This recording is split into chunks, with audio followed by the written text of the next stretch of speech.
지금 저희 3명 안 친하냐고 이제 물어보셨는데 오늘 저희 네. 처음 봅니다. 처음. 친한 게 이상하죠? 저희 지금 초면 중계인데 그래도 오늘 초면 치고 괜찮지 않습니까 오늘? 네. 그 초면치고는 스루 패스 레시포드 크로스. 야! 한쪽골. 저런 거죠. 네. 레시포드의 한 방. 한 방. 텐션을 얼마나 가져갈 수 있을지도 관건. 연기 좋아요. 뭐야. 뭐야? 최아담스. 아담스. 오, 역시 야. 한골은 네, 불안하네. 맨유가. 자, 맨유 또다시 승리를 기록하지 못했습니다. 오늘 경기 먼저 어떻게 좀 보셨어요? 오늘 뭐 일단 그 맨유가 이 경기에서 조금 전술적인 변화를 이전과는 조금 다르게 가져왔었거든요. 네. 그 포그바를 조금 전진 배치시키면서 네. 부페와 함께 이제 메잘라로 활용하는 4-3-3을 들고 나왔어요. 그러면서 맥토미니를 원홀딩으로 세웠는데 이렇게 되다 보니까 조금 그래도 포그바하고 브루노 페르난데스로부터 좀 나오는 패스들이 있었고 네. 이걸로 이제 소튼의 강한 압박에서 좀 풀어 나오는 플레이들이 나오면서 이제 거기서 맨유의 선제골이 나왔었죠. 예, 이제 부페가 찔러준 거를 레시포드가 땅볼 크로스 연결해주고 산초가 넣었었는데 네네네. 예, 그러고 나서 이제 곧바로 또 4-2-3-1로 전환을 했었습니다. 포그바를 홀딩으로 내리면서 맥토미니아 이제 더블 볼란테로 세우고 예, 그러면서 조금 더 이제 지배력을 가져가면서 역습 찬스를 만들어 가겠다. 이런 이제 계획으로 나왔었고 저는 그냥 판 자체는 맨유가 더 잘 짜온 경기였다라고 생각을 해요. 하지만은 예, 이 경기에서 호날두하고 레시포드가 마무리를 지어야 되는 선수들이 너무 안 좋았죠. 예, 그러다 보니까 예, 찬스들을 조금 역습 찬스들에서 특히 호날두의 터치가 둔탁하면서 그리고 레시포드도 너무 단조롭게 치고 가다가 계속 막히는 장면들이 나오면서 네네. 좀 역습이 워낙에 이루어지지 않았고 후반 초반에 실점을 하면서 경기가 결국 어그러졌다라고 할 수 있겠습니다. 전반전에는 그래도 맨유가 준비해온 대로 좀 잘 풀렸는데 예. 후반 초반에 골을 실점을 했고 또 맨유의 지금 최대 약점이죠. 골 결정력이 또 부진하면서 결국엔 1대1로 마무리가 됐습니다. 어떻게 보셨습니까? 일단 오늘 경기에 가장 그래도 많은 분들이 관심을 보이시는 포인트는 역시나 호날두죠. 호날두. 네, 호날두가 이 경기 이전에도 5경기 동안 무득점. 요 기록이 이제 찾아보니까 호날두가 2010년 이후에 가장 무득점이 길었던 시간인데 네네네. 오늘 6경기째 이제 득점을 하지 못하면서 호날두의 표정도 굉장히 안 좋고 불만도 많았고 경기 중간중간마다 팀원들에게 불만을 표시하거나 아니면 심판에게 좀 불만을 표시하는 이런 장면들이 많았었는데 호날두의 이제 경기를 보면 터치나 좀 움직임 자체가 이제 과거의 호날두를 보는 것과 같진 않다. 폼이 좀 죽었다. 예. 그렇죠. 호날두는 원래 슈팅을 되게 세게 때리는 유형인데 이 경기에서 슈팅도 세게 나간 것도 딱 한 번밖에 없었어요. 그렇죠. 그것도 이제 골키퍼 정면으로 당했고. 그리고 결정적으로 이 호날두가 경기 초반에 경기를 또 끝낼 수 있는 득점 찬스가 있었잖아요. 그런데 골키퍼까지 제쳐놓고 득점을 하지 못한 그 장면이 굉장히 아쉬웠습니다. 충격적이다. 호날두의 좀 하락세가 계속 이어지는 것 같다. 라는 생각이 들고 맨유도 사실은 이번 시즌에 호날두를 영입하면서 좀 많은 기대감을 가지고 이제 영입을 했을 텐데 맞아요.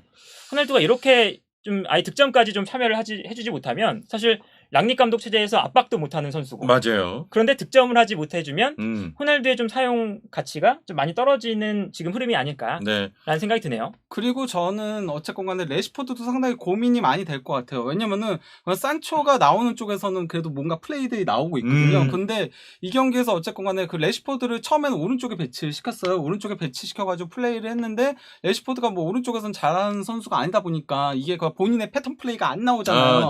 예, 그래서 이제 거기서도 조금 어색한 모습들을 보는데 이제 실점하고 나서는 산초랑 레시포드의 위치를 바꿨거든요. 바꿨죠. 위치를 바꿨는데도 레시포드가 항상 이제 대각선을 치고 가서 슈팅 때리는 그 패턴을 했는데 그게 계속 끊겼거든요. 그리고 맨유가 어쨌건 간에 1대1 동점 상황이니까 이기기 위해서 왼쪽을 라인을 올렸어요. 루크쇼도 공격에 많이 가담하고 레시포드로 공격을 하려고 했는데 계속 도리어 끊기니까 거기서 도리어 역습이 나오면서 빈 공간이 이제 생기면서 반면에 이제 거기서도 이제 메가이어의 수비 커버가 늦거나 이런 문제들이 계속 발생을 하면서 도리어 그러니까 실점을 허용한 이후에는 소튼이 더 경기들을 잘 풀어나가는 모습이었다라고 할 수 있겠죠.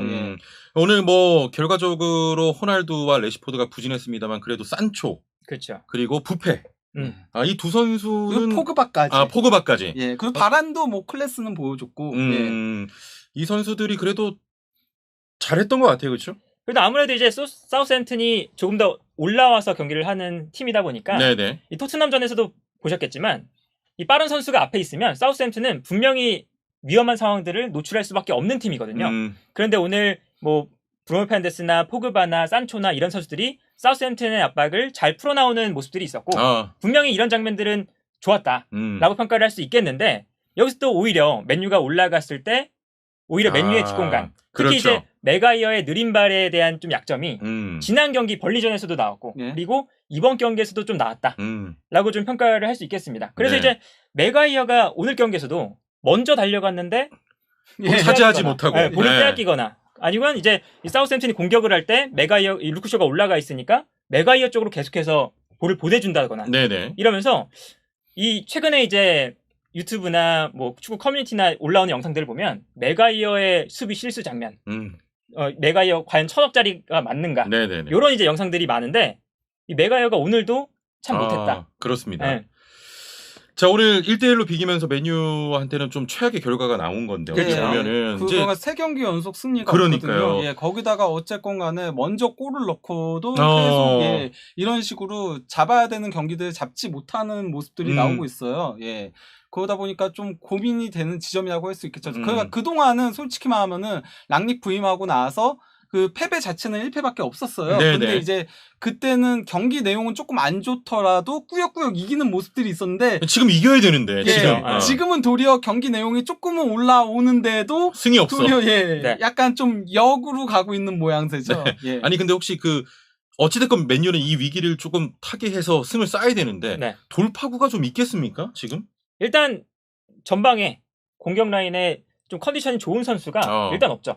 그러니까 그린우드 사태도 맨유한테는 진짜 악재인 거예요. 그러니까요. 이렇게 레시포드가 안 좋을 때는 그린우드 오른쪽, 산초 왼쪽 이게 되거든요. 근데 이것도 안 되고 거기다 또 하필이면 이 경기 앞두고 카바니가 훈련 도중에 또 다쳐서 사카구니 부상이 나와가지고 더 쓸 수 있는 카드가 없었던 거죠 완전히.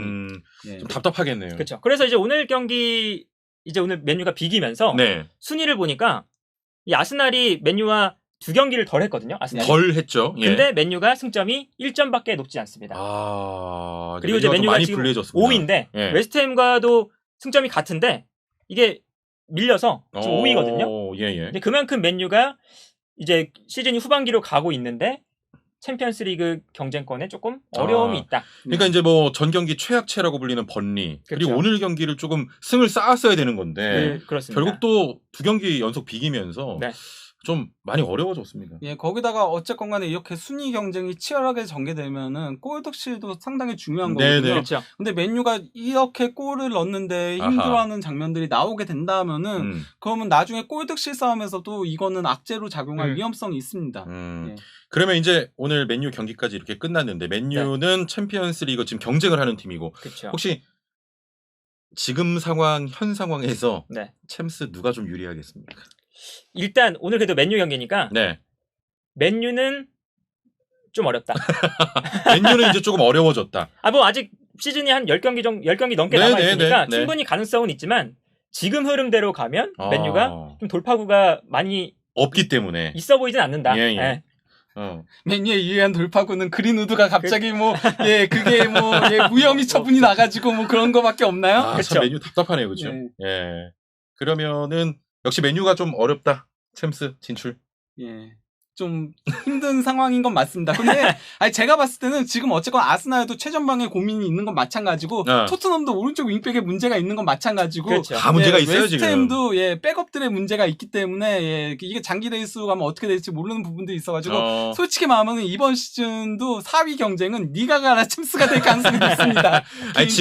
지금 상황 오늘 경기가 또 끝난 상황에서 맨유가 물론 어려워지긴 했습니다만 아직 경기가 그래도 많이 남아있거든요. 그렇죠. 아직 이 맨유가 24경기를 치렀기 때문에 아직 뭐 14경기 정도 남았잖아요. 그러니까 충분히 이제 기간은 있는데 맨유가 빠르게 좀 공격진의 좀 컨디션이나 아니면 수비진의 좀 뒷공간이 열리는 이런 장면들을 빨리 좀 줄여 나가야 한다. 보완을 해야겠죠. 그렇죠. 그냥 겨울에 보강을 했어야 되죠. 그러니까 계속 그렇게 말씀하시는데 그 보강이 없으니까 지금 답답한 겁니다. 이렇게 이제 후토크 조금 마무리 해보죠. 마무리하고 저희는 또 다음 경기를 위해서 또 뛰러 가겠습니다.